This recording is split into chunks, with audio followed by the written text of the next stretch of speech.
வணக்கம். செல்வகுமாரின் மாலை வானிலை ஆய்வறிக்கை. அதிகாரப்பூர்வ வானிலை அறிக்கைக்கு இந்திய வானிலை ஆராய்ச்சித்துறை அறிக்கையை பார்க்கவும்.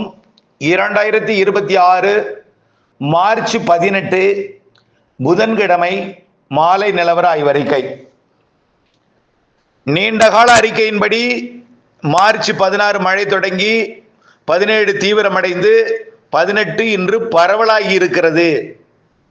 வேதாரண்யம் பகுதியில் கனமழை பொழிந்ததை நீங்கள் ஆடியோவில் கேட்டிருக்கலாம். அதற்கு பிறகு எங்கெல்லாம் பொழிந்தது என்பதை பார்ப்போம். எங்கெல்லாம் பெய்ய போகிறது இன்றைக்கு இரவு, நாளை இரவு, நாளை மறுநாள் இரவு, வெள்ளிக்கிழமை இரவு வரைக்கும் பரவலான மழைப்பொழிவு இருக்கிறது. ஒதுக்கி இருக்கக்கூடிய மாவட்டங்களுக்கும் ஒதுக்கினாலும் அடுத்தடுத்த நாட்களில் ஒதுங்கி இருக்கக்கூடிய இடங்களுக்கும் மழைப்பொழிவை கொடுக்கும். தற்பொழுது பார்த்தீங்கன்னா கன்னியாகுமரி, திருநெல்வேலி, தென்காசி, தூத்துக்குடி மாவட்டத்தில் மழை. தற்பொழுது தூத்துக்குடி மாவட்டத்தில் ஏற்கனவே 4 மணிலிருந்து மழை. இப்போ பார்த்தீங்கன்னா தென்காசி மாவட்டத்தோட வடக்கு தென்காசி மாவட்டம் பரவலாகவே மழை தான். அதாவது புளியக்குடி, அதாவது ஆரியங்காவு கணவாய் நுழைவாயில் தொடங்கி கயத்தாறு, கோவில்பட்டி வரைக்கும் நல்ல மழை, கனமழை, இடி மின்னலுடன் பொழிந்து வருகிறது. நேற்றைக்கே 7 சென்டிமீட்டர் வரைக்கும் மழை பொழிந்திருந்தது நாங்கள் அறிவித்திருந்தேன். ஈரோடு மாவட்டம் மேட்டூரை ஒட்டிய ஈரோடு மாவட்ட பகுதி, கொளத்தூருக்கு அந்த பக்கம், பர்கூரை ஒட்டிய பகுதி 7 சென்டிமீட்டர் வரைக்கும் நேற்றைக்கே பெய்திருந்தது. அருகில் பல இடங்களில் ஒதுக்கி இருந்தது. இப்போ தென் மாவட்டங்களில் பலத்த மழை. அடுத்தபடியாக பார்த்தீங்கன்னா தேனி மாவட்டம், அதாவது கேரளா பகுதி, மூணாறு பகுதியில் இடிமின்னல், வால்பாறைக்கும் மூணாறுக்கும் இடைப்பட்ட பகுதியில் மழைப்பொழிவு வலுவாக பெய்து கொண்டிருக்கு. இது போடிநாயக்கனூர், கொடைக்கானல் மலைப்பகுதி, மதுரை மாவட்டத்தோட உசிலம்பட்டி, பேரையூர் மற்றும் விருதுநகர் மாவட்டத்திலையும் மழைப்பொழிவு தொடங்கி இருக்கு. சிவகாசி இதெல்லாமே. அதே போல அந்த மழைப்பொழிவு பார்த்தீங்கன்னா வரக்கூடிய மணி நேரங்களில் ராமநாதபுரம், மதுரை, சிவகங்கை, மேலும் இப்போ நீலகிரி மாவட்டத்திலையும் மழைப்பொழிவு தொடங்கி இருக்கு. நீலகிரி மாவட்டத்தை விட ஈரோடு மாவட்டம், பவானி சாகர் சுற்று வட்டார பகுதி, பவானி சாகர் நீர்பிடிப்பு பகுதி, நீலகிரி மாவட்டத்தோட கிழக்கு சரிவெல்லாம் இடி மின்னலுடன் கனமழை, ஆலங்கட்டி மழையும் பொழிந்திருக்கலாம். பொழியும் ஆலங்கட்டி மழை ஈரோடுக்கு வாய்ப்பு இருக்கு. கர்நாடக பகுதியிலையும் மழை தான். நீலகிரி மாவட்டத்தோட வடக்கு சரிவு மழை, நல்ல மழை பொழிந்து கொண்டிருக்கிறது.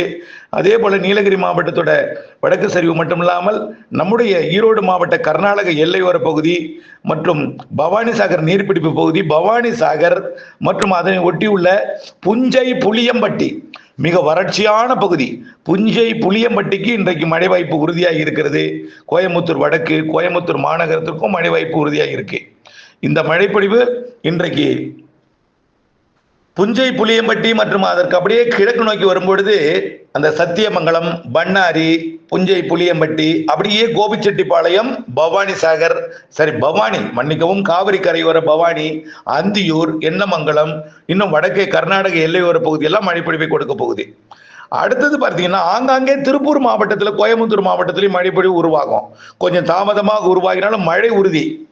அதே போல அப்படியே வால்பாறையிலிருந்து பழனி, திண்டுக்கல் மாவட்ட பகுதிக்கெல்லாம் மழைப்பொழிவை கொடுக்கும். பிறகு அப்படியே பார்த்தீங்கன்னா ஆந்திர எல்லையோர பகுதிகளிலையும் மழை உருவாகும். கண்டிப்பா ஆந்திர எல்லையோர பகுதியில், அதே போல குப்பத்தை ஒட்டிய பகுதி, கிருஷ்ணகிரி மாவட்டத்திலையும் கர்நாடக எல்லையோர பகுதி, கிருஷ்ணகிரி, காவேரிப்பட்டினம், இங்கெல்லாம் மழைப்பொழிவிற்கு சாதகமாக இருக்கு.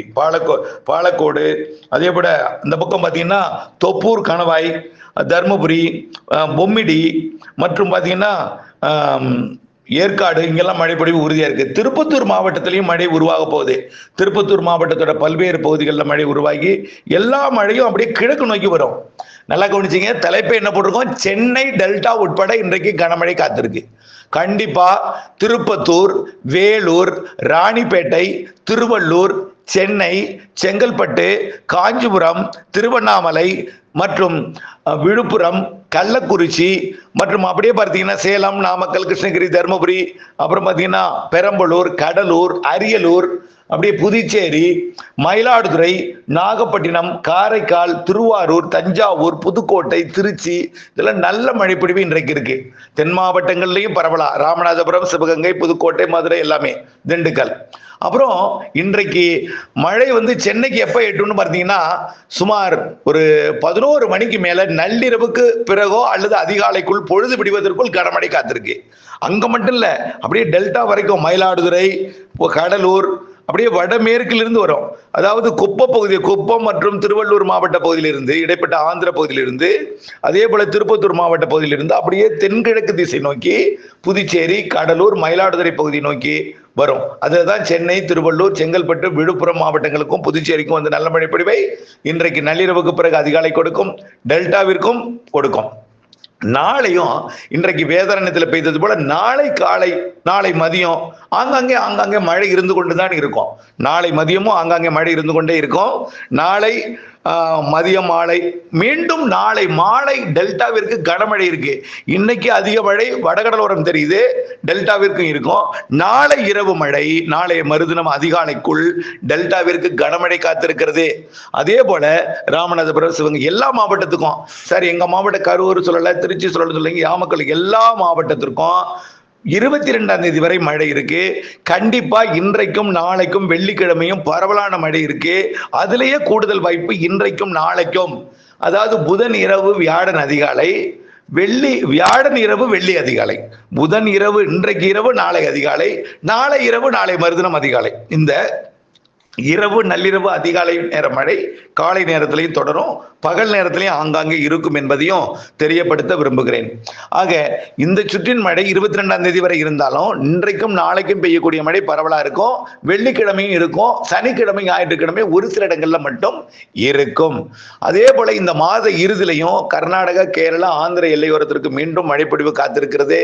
அதே போல ஏப்ரல் மாத 2வது வாரத்துல மேலும் இதே போல ஒரு மழை இருக்கிறது. ஏப்ரல் மாத இறுதி வாரத்திலையும் மழை இருக்கு. ஏப்ரல் மாத 2வது வாரம், அடுத்தது ஏப்ரல் மாத இறுதி வாரம், மே மாதம் முதல் அல்லது 2வது வாரத்துல ஒரு நிகழ்வு வலுவான மழை இருக்கு. மே மாத இறுதியில தென்மேற்கு பருவமழை முன்கூட்டியே தொடங்கும். இதெல்லாம் ஏற்கனவே நம்ம சொல்லியிருக்கிறோம். மாதத்திற்கு ஒரு நிகழ்வு இதே போல் மழை கொடுக்கும். ஆனால் இந்த மழைப்பொழிவை விட வலுவான நிகழ்வாக இருக்கும் ஏப்ரல் மேல வரக்கூடிய தலா ஒரு நிகழ்வு. அரபிக்கடல் வெப்பம் உயர்ந்து கொண்டிருக்கிற காரணத்தினால அரபிக்கடல்ல மே மாதம் நிகழ்வு காத்திருக்கு. அரபிக்கடல் வெப்பம் 30 டிகிரியா இருக்கு.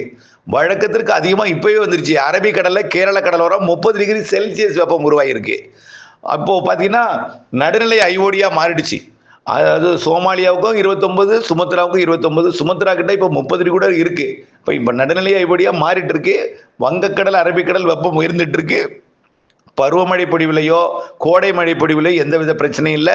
கோடை வெப்பம் ஏற்கனவே சொன்னது போல 104க்கு மேல போகாது. அதுவும் ஒரு சில இடங்கள்ல இந்த உச்சபட்ச வெப்பநிலை பதிவாகிற இடத்துல 104 பதிவாகும், அதுக்கு மேல போகாது. இந்த மாத இறுதி வரைக்கும் கொஞ்சம் வெப்பம் 100க்குள்ளதான் இருக்கும். அதுவும் வரக்கூடிய ஞாயிற்றுக்கிழமை வரைக்கும் வெப்பம், அதாவது மழை இருக்கிற காரணத்தினால கொஞ்சம் மந்தமான வெப்பநிலை, புழுக்க வானிலை, வியர்வை வானிலை மட்டும்தான் இருக்கும்.